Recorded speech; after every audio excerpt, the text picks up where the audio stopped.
आज मैं इवनिंग में थोड़ी देर के लिए सो गई थी तो मेरा बहुत सारा काम जो है पेंडिंग रह गया किचन का। और आज ये देखो कि स्काई भी मेरे साथ ही उठ गई। अभी मैं उठ के बाहर निकली रूम से और बस ये इसने आवाज़ लगाना स्टार्ट कर दिया, मम्मा मम्मा। तो काम तो ऐसे ही बहुत सारा पेंडिंग था और साथ में ये उठ गई है तो अब कुछ भी करना नहीं हो पाएगा। आज मुझे डीमार्ट भी जाना है ग्रॉसरी वगैरह लाने के लिए, सो वो भी चीज़ें हैं। तो मैंने पहले से प्लान किया था कि आज मैं घर का काम जल्दी करके कुकिंग वगैरह डिनर सब प्रिपेयर करके और फ्री हो जाऊंगी। उसके बाद मैं इसको थोड़ा सा पराठा बना करके दे दी थी, पनीर पराठा, और बेड क्लीन वगैरह करके। अभी जस्ट हस्बैंड का फ़ोन आया था तो उन्होंने बोला कि अभी मुझे थोड़ी सी भूख लग रही है और कुछ घर का खाने का मन कर रहा है। तो आजकल ना चिली पोटैटो मैं ऐसे बनाती हूँ तो उनको थोड़ा सा पसंद आता है, तो मैंने सोचा चलो मैं वही बना देती हूँ। इधर मैं कपड़े ले करके आ गई हूँ, बहुत सारा काम हो गया, आप देख सकते हो। मैं आपको स्टेप बाय दिखा रही हूँ कि ये सारी काम भी करने की ज़रूरत है और उधर किचन का भी, घर का भी, बच्चा, मतलब सब कुछ संभालना है और बहुत जल्दी जल्दी में ही। और साथ में मैं ब्लॉगिंग अभी रीस्टार्ट करी हूँ तो ब्लॉगिंग करना भी मुझे ऐसा लगता है कि ये भी मेरा एक काम है, मेरे काम का एक पार्ट है, तो ये भी मुझे करना होता है। तो जब कोई भी चीज़ें आप ऐसे ना मतलब 10 मिनट में करोगे और अगर उसी चीज़ को ब्लॉगिंग के थ्रू कैमरा ऑन करके करोगे तो वो चीज़ें ना आपको 20 मिनट लग जाए, क्योंकि 10 बार कैमरा को लगाओ, एंगल सेट करो एंड ऑल दैट, वो चीज़ें थोड़ी और डिले हो जाती है। फिर भी मैंने सोचा नहीं, मुझे सब कुछ करनी है तो करनी है, जैसे थोड़ा सा स्ट्रगल करना पड़ेगा, बट मैं ब्लॉगिंग स्टार्ट करी हूँ तो मैं इस चीज़ को कंटिन्यू करने की कोशिश अपना करूँगी। पता नहीं, बच्चे के साथ कभी कभी इतना माइंड भी डाइवर्ट हो जाता है, काम का प्रेशर रहता है, घर, बहुत सारी चीज़ें इतनी कभी कभी मैश्ड अप हो जाती है ना कि फिर देखो मैं आपको रियलिटी बताऊँ, मुझे ब्लॉगिंग से कोई भी इनकम नहीं होता है। तो जब कोई चीज़ ना इनकम का सोर्स होता है ना तो आदमी पैसे के लिए भी उस चीज़ को करता है। मैं जस्ट फन के लिए करती हूँ, मेरा कोई बड़े सब्सक्राइबर्स नहीं है, व्यूज़ नहीं है, कुछ भी नहीं है। तो मेरा क्या रहता है कि मैं कंटिन्यू करूँ। और अगर आपको मतलब डिमोटिवेट हो जाते हो, घर परिवार, बच्चा, काम, और उसके बाद ये ब्लॉगिंग, तो कभी कभी क्या होता है कि मन करता है अरे कुछ होता जाता तो है नहीं, छोड़ो, बस ऐसे करके ना मेरा बार बार मैं स्टार्ट करती हूँ फिर मैं छोड़ देती हूँ।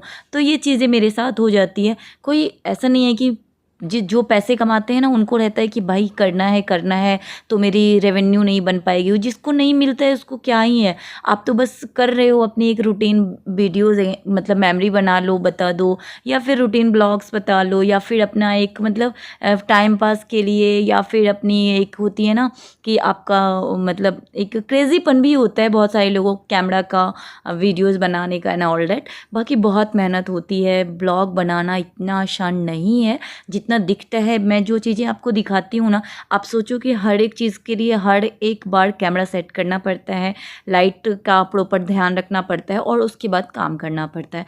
तो ये चीज़ें बहुत ज़्यादा वो हो जाती है।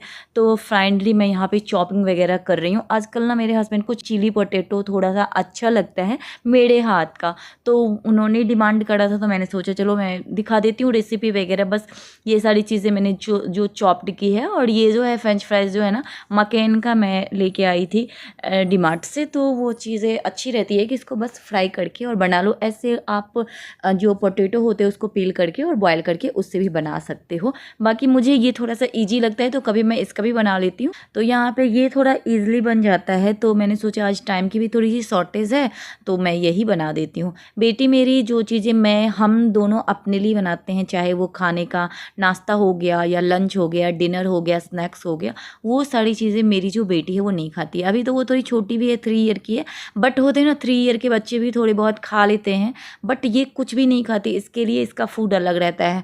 पनीर पराठा बनाओ, आलू पराठा बनाओ, उसमें बिल्कुल ही तेल मत डालो, मसाले कम रखो, घी में बनाओ। उसके बाद उसका जो है मतलब मिर्च पाउडर कुछ भी, नमक का भी मात्रा थोड़ा कम, तो इस तरह की चीज़ें वो खाती है। उसके लिए दलिया हो गया, ड्राई फ्रूट्स पाउडर का हो गया, या हलवा हो गया, तो सारी चीज़ें उसका जो है ना, ओट्स अलग चीज़ें होती है उसकी। तो हमें ना कुकिंग जो है सेम कुकिंग में काम नहीं चलता है, अलग अलग बनाना पड़ता है।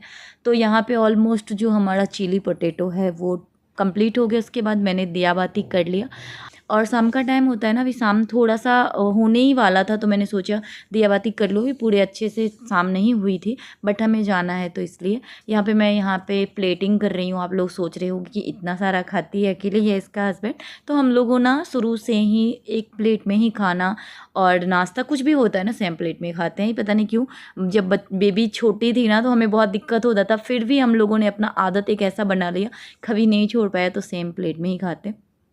फिर उसके बाद हम लोग आ गए डी मार्ट, घर से बस जस्ट बगल में ही है, 2 मिनट का ही रास्ता है। तो हम लोग ये पास वाले डी मार्ट में आते हैं, लेकिन इसमें ना बहुत ज़्यादा भीड़ होती है, इतना क्राउडेड होता है ना कि मतलब एक सामान कुछ लो ना तो बिलिंग करवाने के लिए आपको घंटों लाइन में, मतलब ऐसे 20-25 मिनट का लाइन हो जाता है, इतना आप देख सकते हो।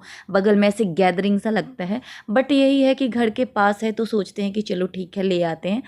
मतलब मंथ में नहीं, आप बोलो वीक में भी हम लोग जाते आते रहते हैं, कुछ कुछ चीज़ें लेना रहता है तो भी। और मंथ का आज तो हमारा मंथली जो ग्रॉसरी आइटम होता है उसको लेने के लिए आए, तो सारी चीज़ें लिए। इधर ड्राई फ्रूट्स वगैरह देख रहे हैं। ये डीमार्ट का ना ड्राई फ्रूट्स मुझे समझ में नहीं आता, ये पता नहीं ये खुद का ही ब्रांड क्या ही लॉन्च कर दिया है। यही सारी चीज़ें रहती है, जो ब्रांड हम जो चीज़ें ढूंढते हैं ना वो ड्राई फ्रूट्स आइटम में तो नहीं मिलता है, बट यही हो जाता है कि आए हैं तो अब यहाँ जो मिल रहा है वही ले लेते हैं, क्योंकि अब इकट्ठे ले लो तो सही रहता है। उसके बाद यहाँ पे डेयरी प्रोडक्ट्स कुछ कुछ लेना रहता है तो ले लेते हैं, जो चीज़ें नीड की होती है 2-3 दिन की, तो वो सारी चीज़ें ले लेते हैं। और मिल्क हम बाहर से ही लाते हैं, बट यहाँ आते हैं तो थोड़ा बहुत ले लेते हैं, पनीर और बटर, छाछ, दही, ये सारी चीज़ें जो भी रहती है वो सारी चीज़ें भी हमने ले लिया। तो हमारा जो राशन का जो हमारा ग्रॉसरी आइटम था वो सारी चीज़ें ऑलमोस्ट हो गई है डन। और अभी महंगाई की मार सच में बहुत ज़्यादा हो चुकी है। जो चीज़ें आप जब इस मतलब हर मंथ जैसे ग्रॉसरी लेने जाती हूँ ना, तो जो चीज़ें 7,000 का पिछले मंथ लिया वो आपको अभी ऐसे लगेगा कि 7.5 के अप्रॉक्स पड़ रहा है। और मतलब ऐसा लगता है कि हर मंथ चीज़ें की जो प्राइस है ना वो हर मंथ इंक्रीज़ हो रही है। ऑयल का देख लो, मतलब इतना महंगा हो चुका है। सब कुछ ही लगता है बहुत ज़्यादा महंगा लगता है, हर मंथ प्राइस चेंज रहता है। देखते हैं, अरे पिछले मंथ तो इतने का लिया था, इस मंथ इतना, मतलब आप सोचो हर मंथ किसी चीज़ पे 2-4 रुपये 5 रुपये बढ़ रहे हैं तो बहुत ज़्यादा हुआ ना। उसके बाद हम लोग का क्या रहता है कि हम लोग पॉपकॉर्न खाए बिना घर नहीं आते। तो ये जो ब्लॉग है इसको हम यहीं पे एंड करते हैं। आई होप ये ब्लॉग आपको अच्छा लगा हो, तो लाइक करना, सपोर्ट करना। बस ऐसे ही ब्लॉगिंग स्टार्ट करी है, रीस्टार्ट करी है, तो कंटिन्यू करने की कोशिश करेंगे। बाकी आप लोगों पे निर्भर करता है, अगर आप लोग सपोर्ट करोगे तो डेफिनेटली कंटिन्यू रखेंगे, अदरवाइज़ पता नहीं कब मूड ऑफ हो जाता है तो फिर नहीं हो पाती है। Bye bye, take care.